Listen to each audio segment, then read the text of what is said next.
நீங்கள் பார்த்து கொண்டிருப்பது நியூஸ் 21 செய்திகள். தமிழ்நாடு செய்திகளை உடனுக்குடன் தெரிந்து கொள்ள நியூஸ் 21 செய்திகளை பாருங்கள்.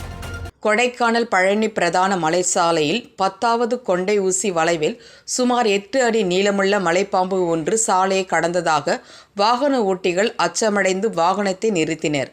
மலைப்பாம்பு சாலையை கடந்த வீடியோ வைரல். திண்டுக்கல் மாவட்டம் கொடைக்கானல் மலைப்பகுதி 60% வனப்பகுதியாக இருப்பதால் ஏராளமான வனவிலங்குகளும் பறவை இனங்களும் வாழ்ந்து வருகின்றன. இந்நிலையில் இன்று இரவு வேளையில் கொடைக்கானல் பழனி பிரதான மலைச்சாலையில் 10வது கொண்டை ஊசி வளைவில் சுமார் 8 அடி நீளமுள்ள மலைப்பாம்பு ஒன்று சாகவாசமாக ஊர்ந்து சாலையை கடந்து சென்றது.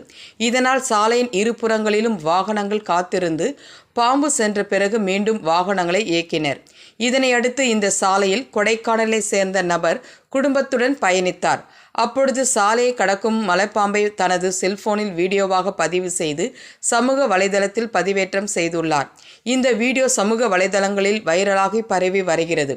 இதனடுத்து மலைச்சாலையில் பயணிக்கும் வாகன ஓட்டிகள், பொதுமக்கள், சுற்றுலா பயணிகள் பாதுகாப்பாகவும் விழிப்புணர்வாகவும் பயணிக்க வேண்டுமென வனத்துறையினர் அறிவுறுத்தியுள்ளனர். நியூஸ் 21 செய்திகளுக்காக தலைமைச் செய்தியாளர் கூல் சுரேஷ்.